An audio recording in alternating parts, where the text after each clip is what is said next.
Welcome to Everything Co-op, bringing you information on how cooperatives can help improve your quality of life. This show is being sponsored by the National Co-op Bank, NCB.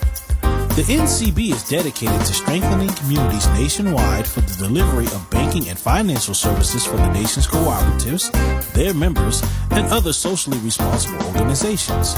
For more information on the power of community ownership, visit ncb.coop. That's ncb.coop. Now stay tuned for your host, Vernon Oakes. Good morning, everybody. This is Vernon Oakes. Welcome to Everything Co-op this wonderful, beautiful Thursday morning in Washington, D.C. Sun's up, a little cloudy, but extremely green and blue. Wonderful, wonderful day. And we have Mr. Zen Trenholm with us this morning. He's Director of Employee Ownership, Cities and Policies at Democracy at Work Institute. Good morning, Zen. Good morning, Vernon. Hey, how are you this day? I'm all right. It's a little gray in Portland, Oregon. I'm waiting for some sunshine to finally reach us. I've learned that Portland has a June and gloom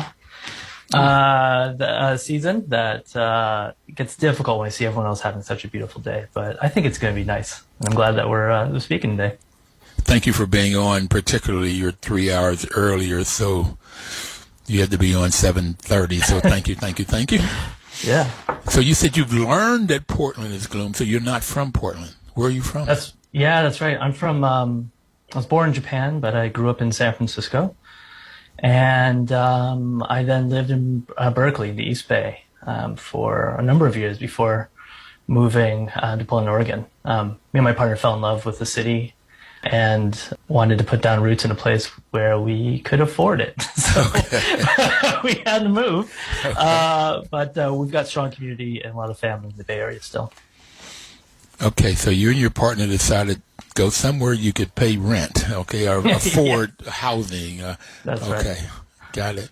And Portland's a little bit cheaper than San Francisco and Berkeley. Mm-hmm. We've got to try to keep it that way. Okay. What were you doing in Berkeley?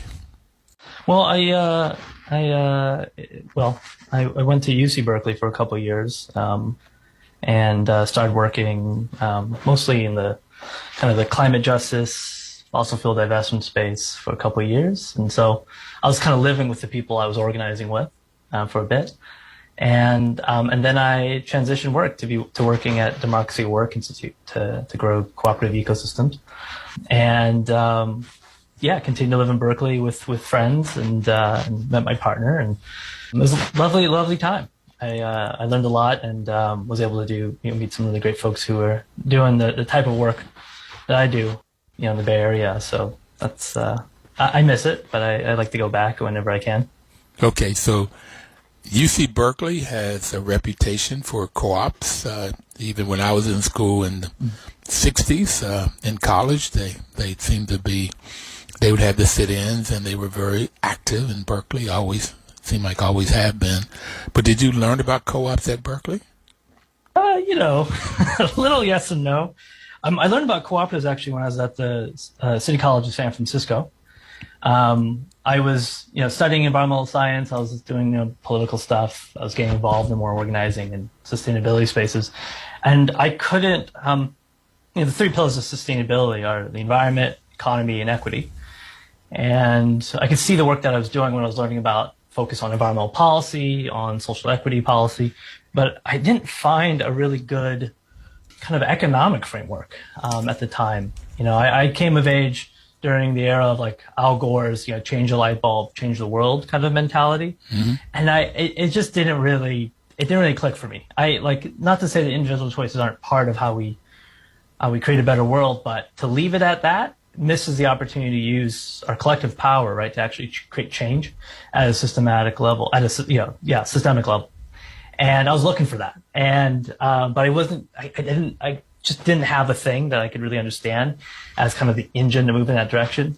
And then I heard about cooperatives, particularly worker-owned businesses, and it clicked. It really did. I kind of learned it right during the Great Recession, or I guess our last Great Recession, back in 2009. when my mom lost her job, and therefore lost our health. We lost health insurance, and that was just a difficult time.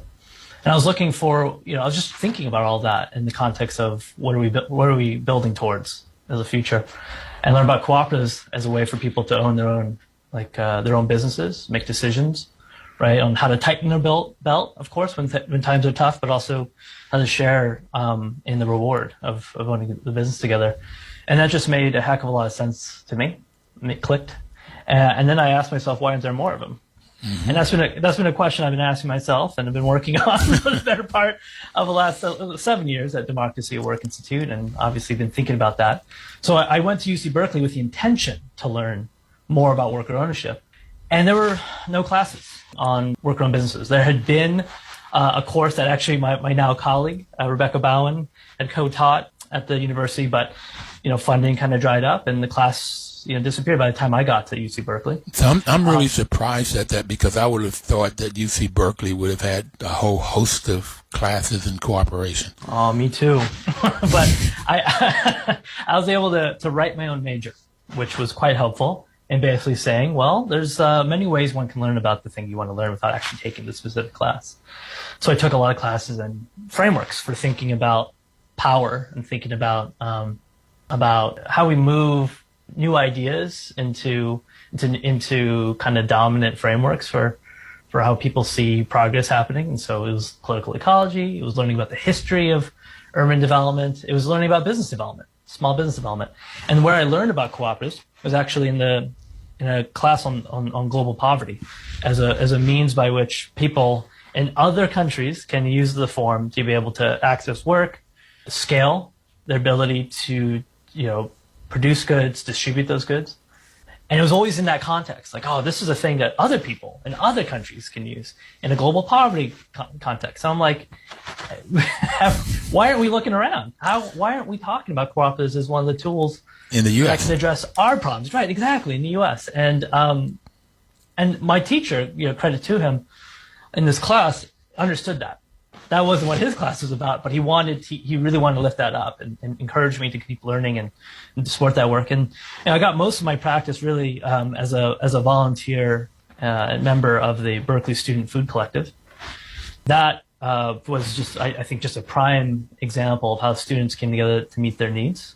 So let me, before you go on to the Food Collective, please. I'm back to global poverty. I wanted to ask you a question, because you said where people can, around the world, produce the goods and distribute the goods, but don't they also own the goods, the products? That's right. Yeah, that's right. And the profit? Exactly. I don't think those were the key things that this class was looking to talk about. I think that was a part of it, but it was for them, the question always was, what's the type of business form that will allow people who have very limited resources and capital to create businesses? Because I think the dominant context, it's, well, big companies can do this, and because big companies have access to incredible amounts of financing. And if you're privately owned and become publicly owned, I mean, you have so much access to dollars to grow the business. And so that was the kind of the context of business development. So the class was about kind of changing that and rethinking, well, wait a minute, when you're working with a community that doesn't have a lot of resources, what are some of the vehicles that they could use to and we find achieve that a livelihood? We find that I'm now calling them under-resourced communities. A gentleman by the name of John Holesclaw gave me that term as opposed to, a more negative term. Under-resourced communities in the U.S., Black, brown, indigenous people, some Asian community. Most people think of Asians as very, very smart, into computers, and make a lot of money. But there's a tremendous amount of Asian folks in the U.S. that are poor also. So anybody, and there's more poor white people in the U.S. than black and brown people put together. But most people don't think that way. They think that it's poor people are black and brown and indigenous. So poverty doesn't care what your race is. That's what I've come to. It doesn't care. Yeah, I mean, we can get into it, but I think that there's a reason why poverty is racialized or considered to be racialized, and I think I think in many ways there's a divide and conquer strategy when it comes to how we I guess, continue to struggle to find like a common agenda to address the common conditions that many people in this country face around lack of resources, the inability to put food on the table, the inability to, save a little money, to not just live by paycheck to paycheck.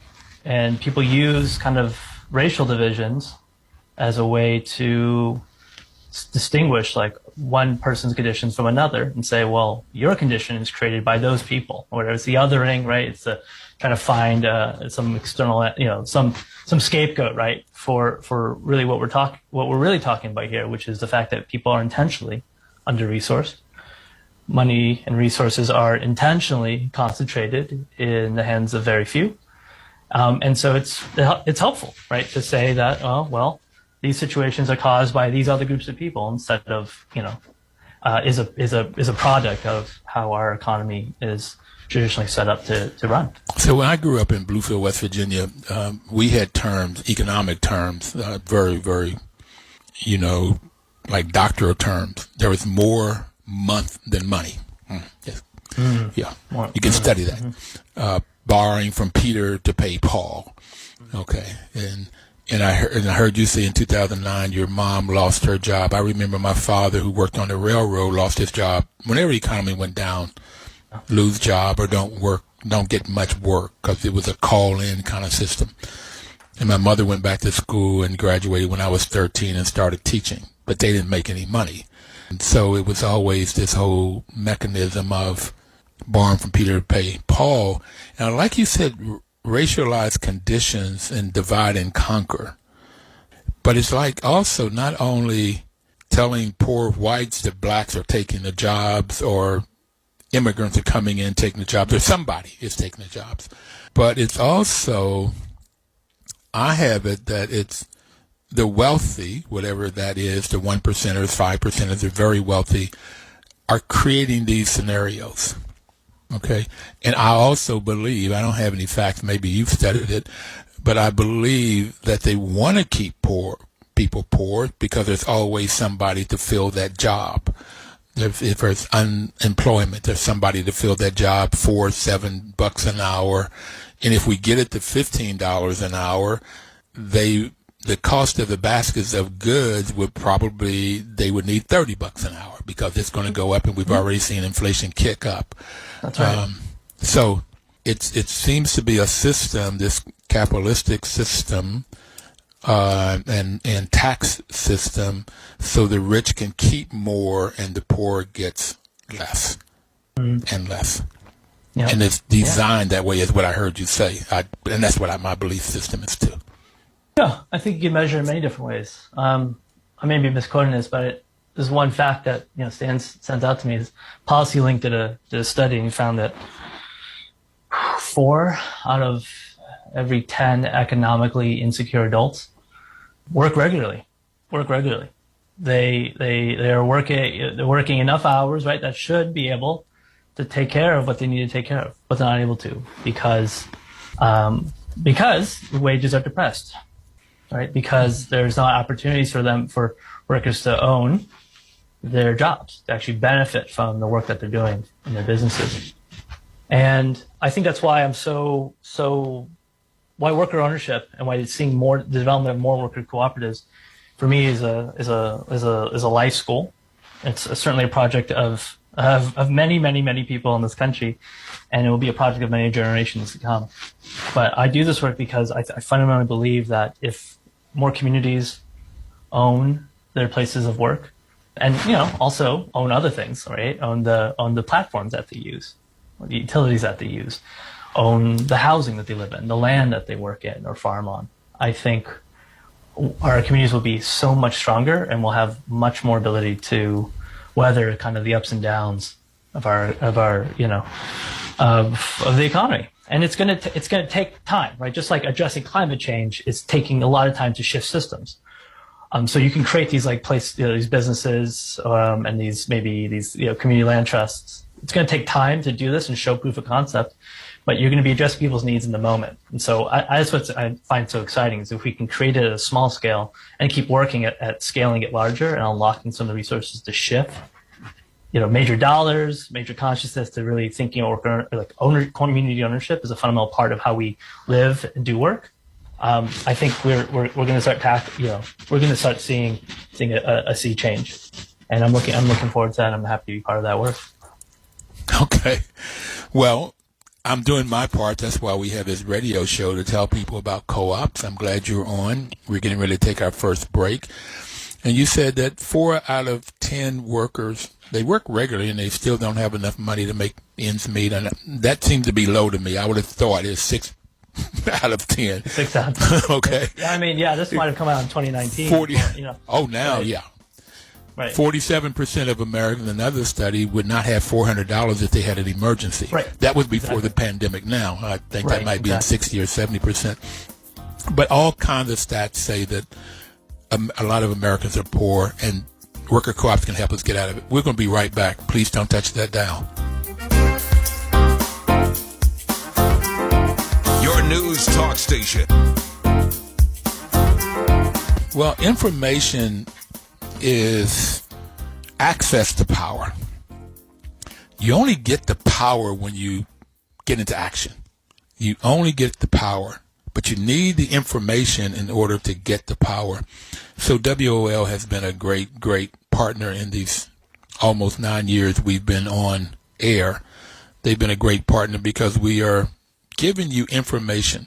And the idea is we want you to start your own worker co-ops or to join a worker co-op. Go to U.S. Federation, look up Google U.S. Federation of Worker Co-ops and go there, and you can find worker co-ops in your area and go get a job there, learn about them, go buy their products, and let's build a sustainable economy that Zen has been talking about, and we're going to talk more about it in this rest of this hour.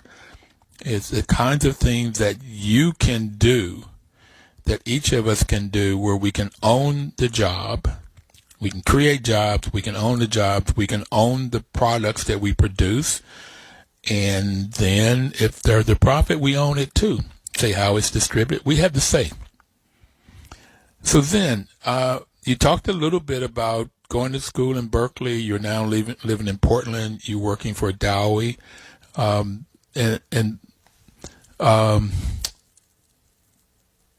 what is Daoi, and what are you doing in Daoi? Yeah, great question. Yeah, so Democracy at Work Institute, we were founded by our sister organization, U.S. Federation of Worker Cooperatives, which you shared a little earlier. Excellent. To really expand worker cooperative development to reach communities of color, low-wage workforces, and recent immigrants. The idea being that our task is to help create the next generation of worker owners. And we do that by partnering with community organizations, service providers, capital providers, academics, policymakers, cities around the country to figure out how to use the tool of worker ownership to address an critical economic, community, or workforce development issue. And in my work, so as Director of Employee Ownership, Cities, and Policy, my job is to help integrate worker ownership as a standard tool in the economic and workforce development toolkits of cities all around, and counties, right, all around the country. You said access to information can give you the opportunities to really contest for power. And I think about the fact that so many people, majority of people in this country, are not aware of worker ownership as a way to create their business, as they're thinking about what can they do, right, to make a livelihood, are not thinking about it, or don't know about it as a business owner who's looking to retire and considering who can I sell this to, not thinking there's a model to sell to employees. And then, for cities, which I directly work with, right? Most cities don't know how to support employee ownership, and what does employee ownership look like, and how can it kind of be a strategy that keeps jobs in the communities, keeps the business and its goods or services in the communities, and from a bottom line standpoint, preserve the tax base, right, and keep and maintain a really strong and vibrant small business economy. And so I have the really pleasant job of coming with really good information, a really good idea that's well proven. Right, worker cooperatives we know work. We know that employee stock ownership plan companies, ESOPs, which is another form of employee ownership, work. There are a lot of great examples. And I get to work with cities to understand their communities, what are the issues they want to address, and to help them figure out how to best support a worker cooperative strategy as a way to help them achieve whatever goals that they have. And so we've worked in places like Atlanta, Georgia, Durham, North Carolina, Washington, D.C., San Francisco, and elsewhere. And what I aim to do is really reduce kind of the runway towards this longer term kind of adoption, right, of employee ownership as a standard tool, by kind of creating a community of practice of cities around the country who can see what each other's doing and adapt whatever is working, or take the lessons learned and bring it to their communities, so that we're not recreating the wheel every single time we're talking about worker ownership. It's why we partnered with the National League of Cities for the past several years to run this kind of community practice program with cities, and to also do webinars for cities from the tip of Alaska down to Puerto Rico, and why we've developed together a playbook for cities who maybe are intrigued by employee ownership as one of as a new tool in their toolkits, but don't know where to start. And we've given them a couple ways that they could do that to develop startup cooperatives for workers with barriers to employment, and to use also as a strategy to transition businesses owned by baby boomers and owners who are looking to retire to their employees as a conversions approach, as a succession plan approach. So that's a little bit of the work that I do as part of DAWI's overall mission. So I went to usworker.coop, and that's the U.S. Federation of Worker Co-ops webpage. And on their first page, they said, find a worker cooperative. And so I hit that, and it takes you to a map, and you can see all of the worker co-ops in the U.S. And it says that this is created by Federation of Worker Co-ops and DAWI, Democracy at Work Institute. How do you guys go about finding these worker co-ops and putting them in? Or are you all the ones that's creating them? I love that.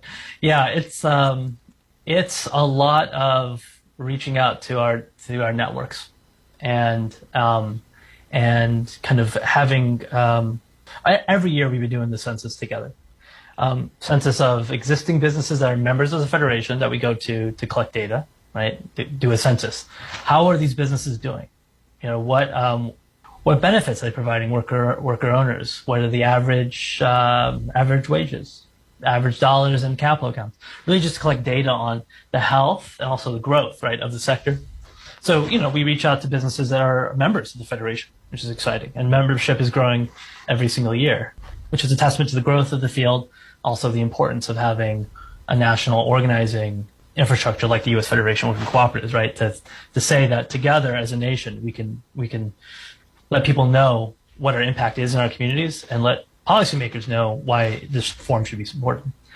But a lot of it's also, people are doing worker co-op development that we know nothing about. And that's why, even though I think in our most recent census, we estimate there are about 600 worker-owned businesses, maybe about 10,000 worker owners.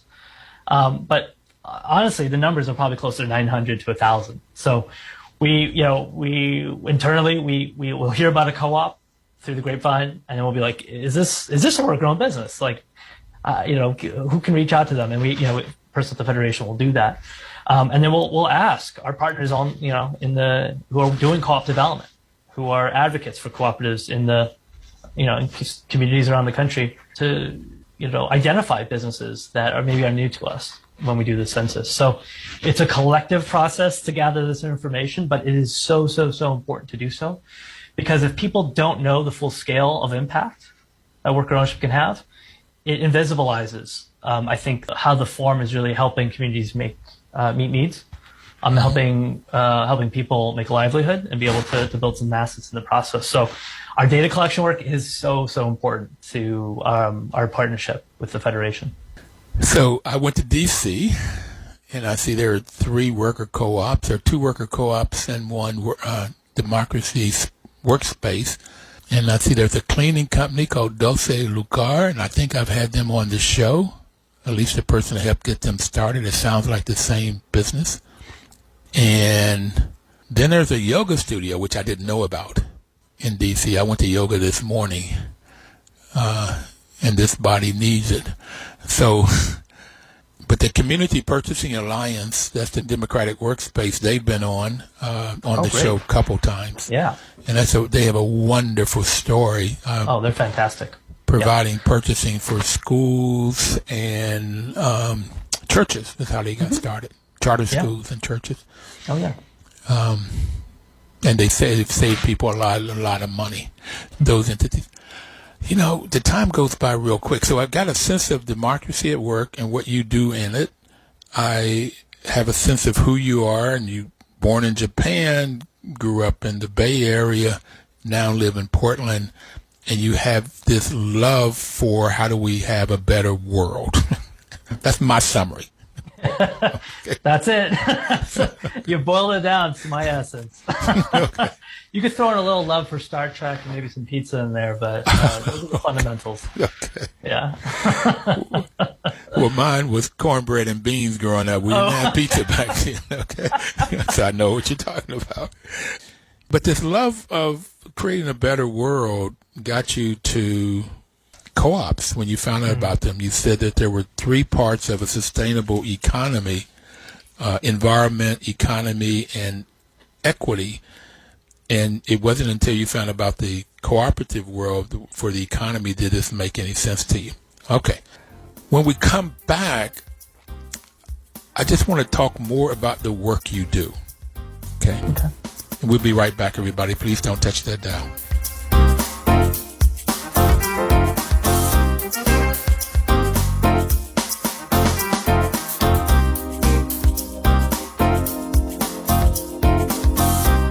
News Talk Station.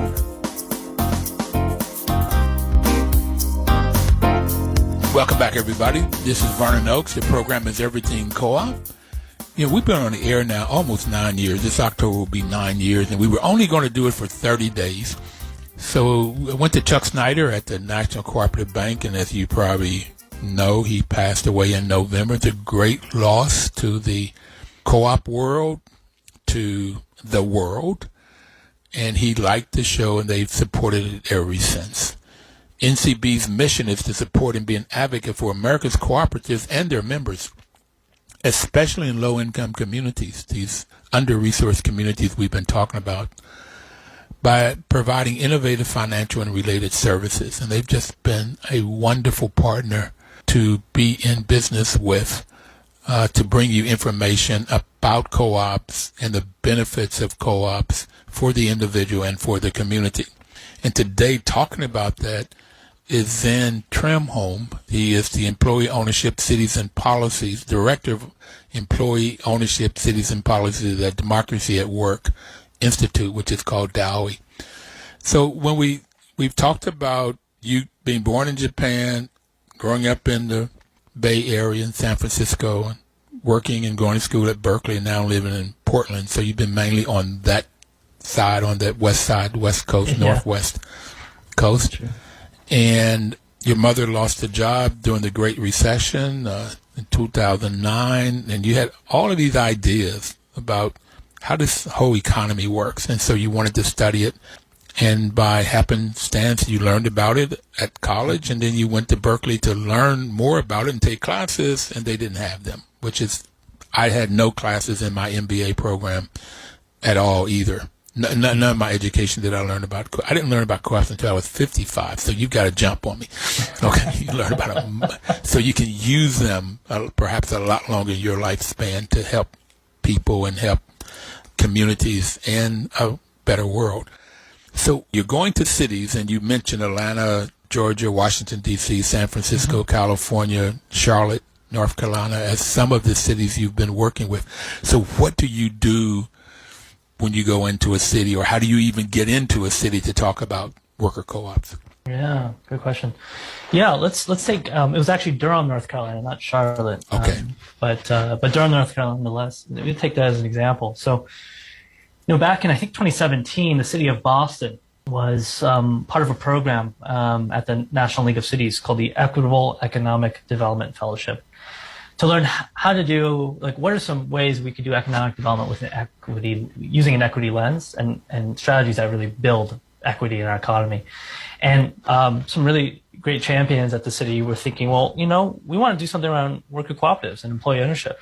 How do we do that? And the National League of Cities, to their credit, reached out to a number of organizations who are experts in this work, including DAWI, to provide some input on their project as a city. The reason why a city would join this program is because top city leadership want to learn new tools, new strategies, right, for addressing the issues that they are committed to addressing in communities. And they wanted to figure out what are the other ways that are working around this country that we can adopt and adapt. And employee ownership was what they focused on. And that really clicked for DAWI. We thought, well, wait a minute, most cities in this country don't know about employee ownership as a tool, are unfamiliar with it. They don't see it in their community, or it's invisibilized. They're just not connected to it. They don't know what their ESOP is or their worker cooperative is in their community. And the few places that are doing it are kind of, at that point, we're kind of, not unique cities, like San Francisco or New York City or Madison, that have a kind of rich history, rich organizing. There are obviously opportunities that catalyze the development of more worker-owned businesses, sure. But I think, we're talking about the tens of thousands, of cities, towns, and villages around the country. Most aren't at the size of New York City, or don't have the type of history, cooperative history, maybe Madison or San Francisco, what have you. But, we believed that if more places learned about worker ownership, and we could show how you can get started supporting it and folding it into existing economic development and workforce development programs and priorities, that you can catalyze a support ecosystem for employee ownership. And employee ownership can be used as a strategy for job retention, business retention, reducing the racial wealth gap, creating more strong, resilient small business economies. That's our hypothesis. And so we approached National League of Cities, and they agreed to work with us on a program that was specific to employee ownership. We called it the Shared Equity and Economic Development Fellowship, or SEED program for short. Shared Equity and what? In economic development. Okay.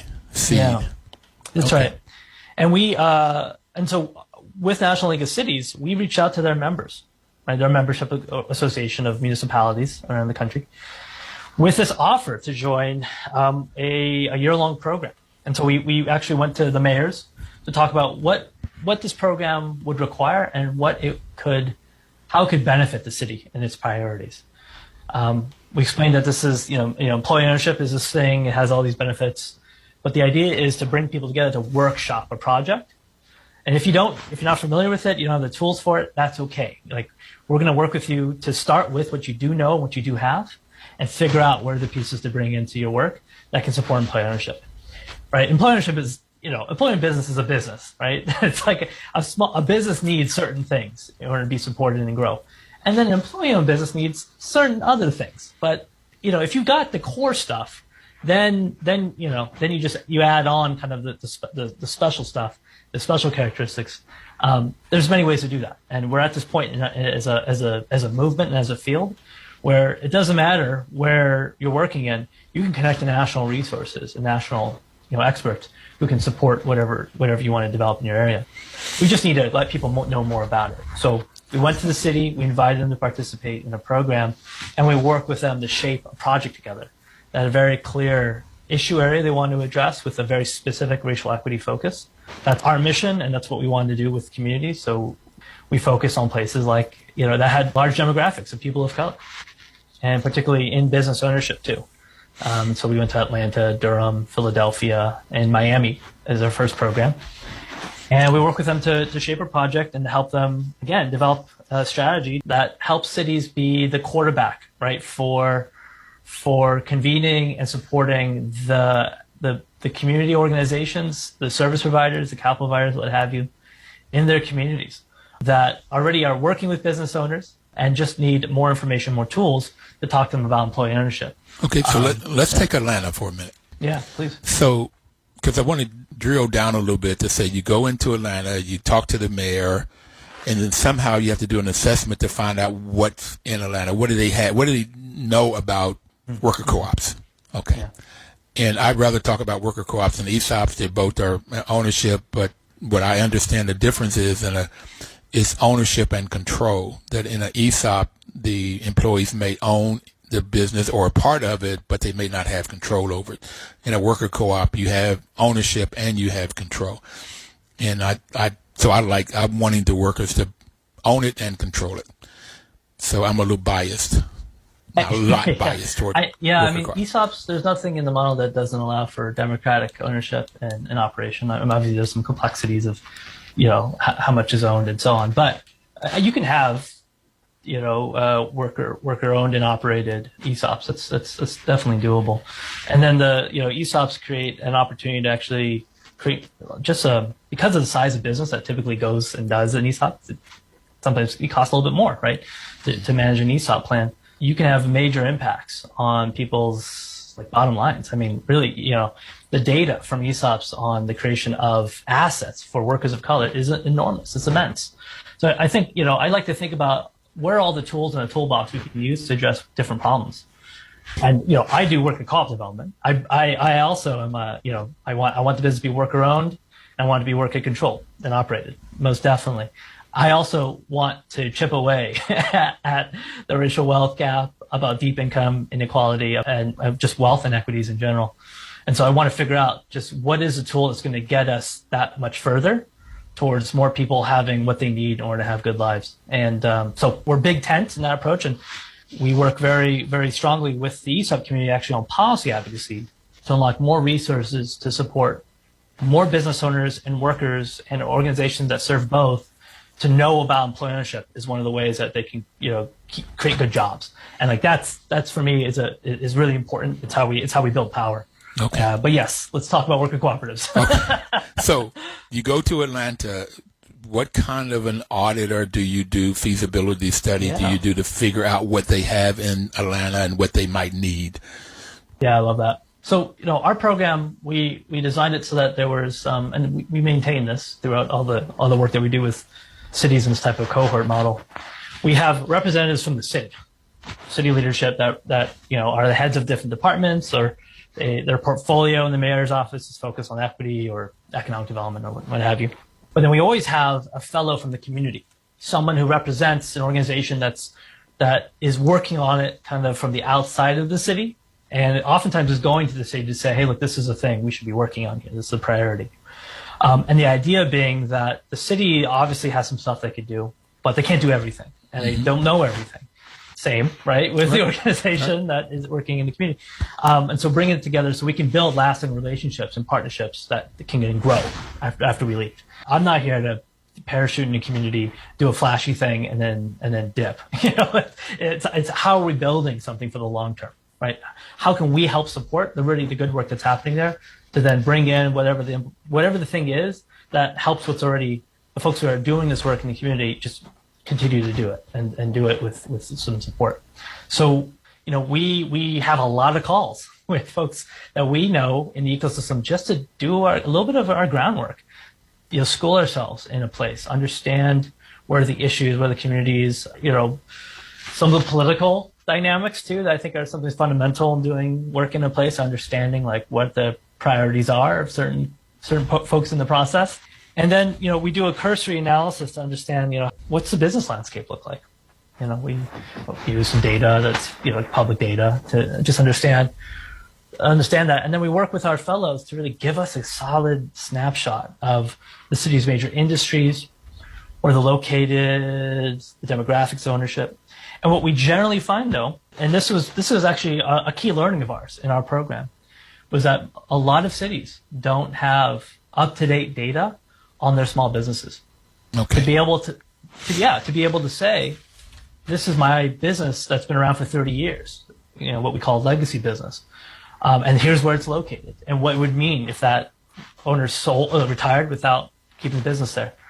And so in many ways, that groundwork that allows us to then do the targeted work, right, around employee ownership, which again, if equity is about being very clear about how to target things, right, in a way that meets needs where they're at. It's not a blanket approach; it's being very specific. And in order to, and so when we're thinking about employee ownership as an equity strategy, we need to know who we're targeting, what the impact is. And so we've worked with cities to help identify that, that data gap, and try to figure out, right, what are ways in which that data can be collected. And so Durham, for example, didn't have this data. They worked with some interns to do the first ever small business survey, so that they can then target to do legacy business outreach and support with employee ownership resources. Okay, Durham, Philly, DC, you've got to come in and figure all of this out and get that data, and then sometimes you have it, sometimes you don't. And we're going to take a break, our final break here already, okay? And when I come back, I really want to bridge the gap between what you find out when you get this data and what you then put in place for these cities or help them to put in place. But what the future looks like is where I want to go to, particularly coming out of COVID. So that's what we're talking about when we come back and talk to Zen and let him to give us the information so we can have the power to create worker co-ops. We'll be right back. Please don't touch that dial. Your news talk station.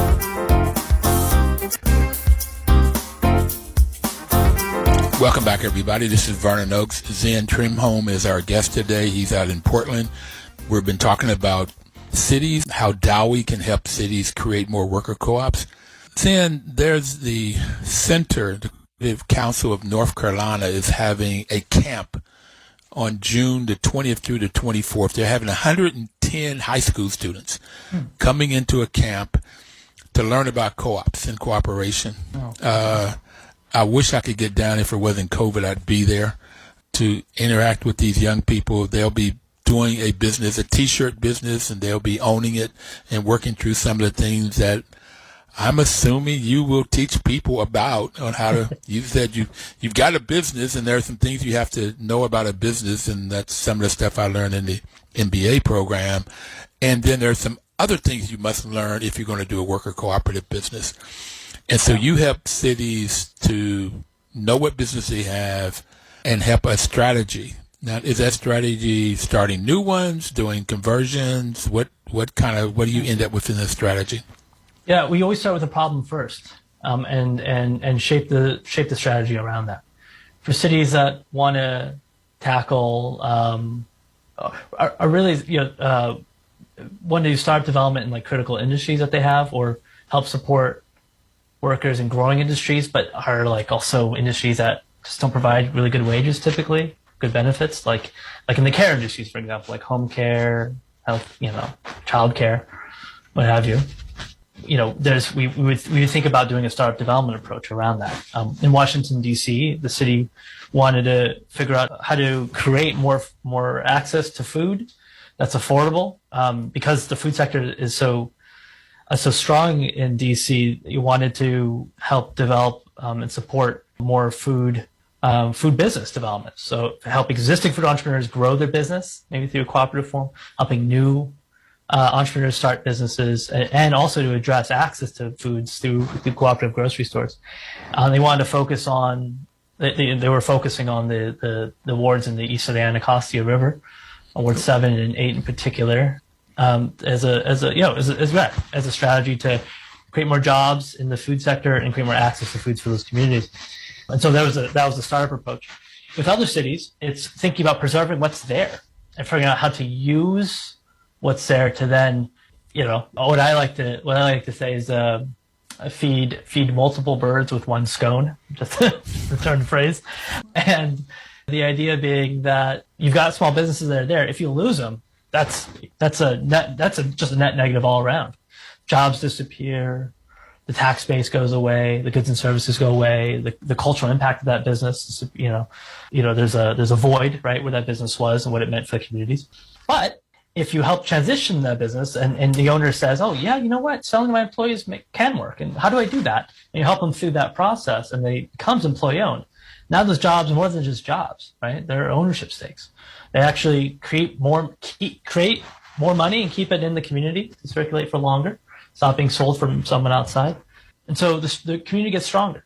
The economy gets stronger and more resilient. And so we always start with what is the city's key pain point that they're struggling to find a solution around. So let me address that real quick, because I see you talk about the wealth gap. And the wealth gap in America, white families on average own 10 times more wealth than blacks, 171,000, this is before COVID, 171,000 of wealth versus 17,000 of wealth for black families. Anthony Cook, a law professor who's starting a center here in D.C., said that in D.C., I haven't seen the numbers, but the wealth gap is 80 times, not 10 times worse. White families have, on average, 80 times more wealth in D.C. than black families. And then if you look in Cleveland, where you have this evergreen co-op working with institutions that Daoi was a part of. No? We weren't a part of that project. Yeah, that was the Democracy Collaborative. Oh, I get you all mixed up. Okay. Okay. There's a lot of good work happening in the democracy space. Okay. We all seem to like that. Okay. That word in our names, yeah. So, but the life expectancy of a black man inside Cleveland was a good 10, 12 years less than a white man on the suburbs. Yeah. And so you get life expectancy differences, and you're talking about 10 years, that's huge. And then you get money. So I was thinking when you said that the city has their pain points, DC's pain point is this huge wealth gap. Right. Okay.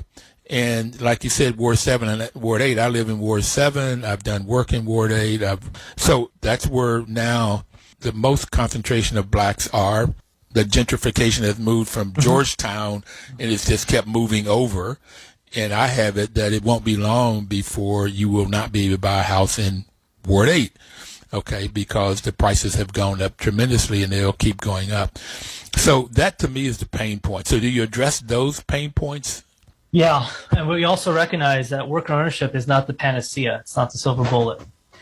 You know, there are certain situations where a worker cooperative strategy can be a real game changer for stopping the loss of businesses or actually creating real opportunities to access work to begin with for communities that are kind of barred from entering like employment due to discrimination. Like, for example, formerly incarcerated people, right? You can create a business form that they own and they can take their skills and be able to do work through that form.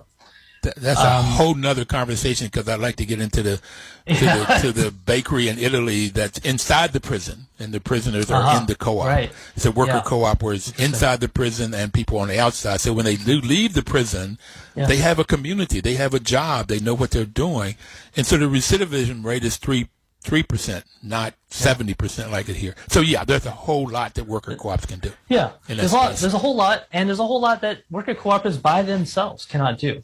Worker cooperatives have to be part of a larger revisioning, and this is kind of the future orientation stuff that we want to get into, have to be part of a new way of thinking about the future of work and the future of community and how we think about resiliency in our communities and our economy. Worker cooperatives have to sit alongside other forms of shared equity and shared ownership. There's no doubt about it. When we were doing work in San Francisco around legacy business conversions, the city wanted to figure out how they could work with their cultural districts. There's a whole program that they fund community groups that represent critical, vibrant, business corridors and communities that, like the Japantown Cultural District or the LGBTQ Cultural District, for example. And they wanted to figure out, okay, how do we, we're developing some plans around many different issues that these communities are facing. One of them is business and business retention. We want to figure out what's our strategy. And we said, okay.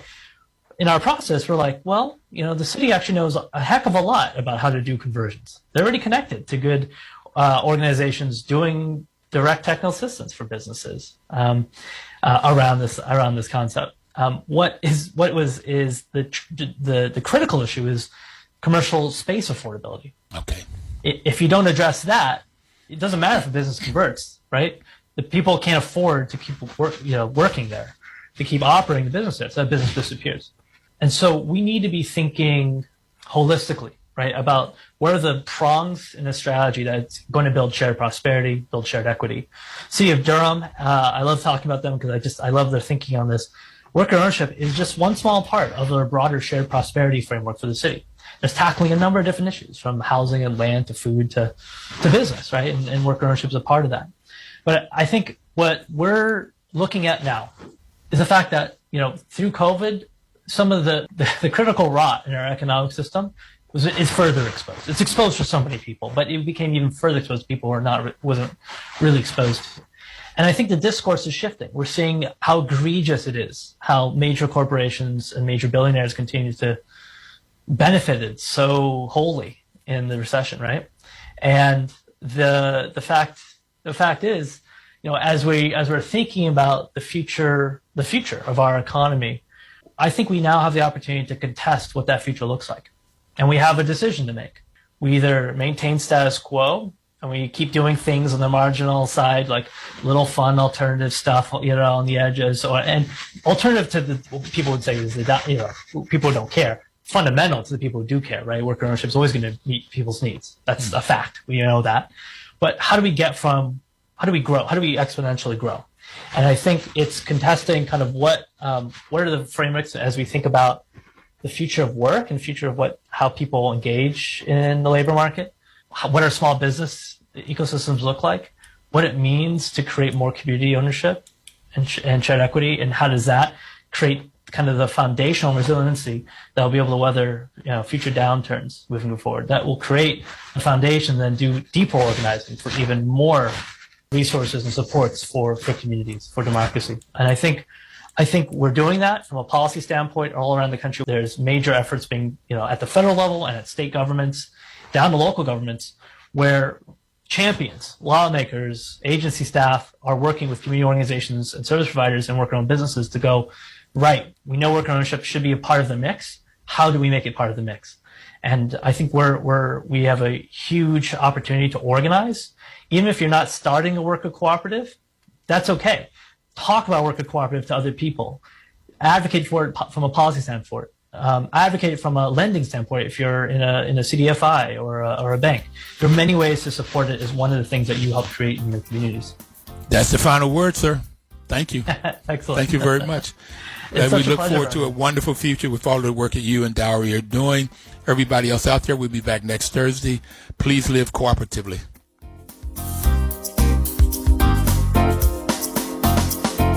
Your news talk station.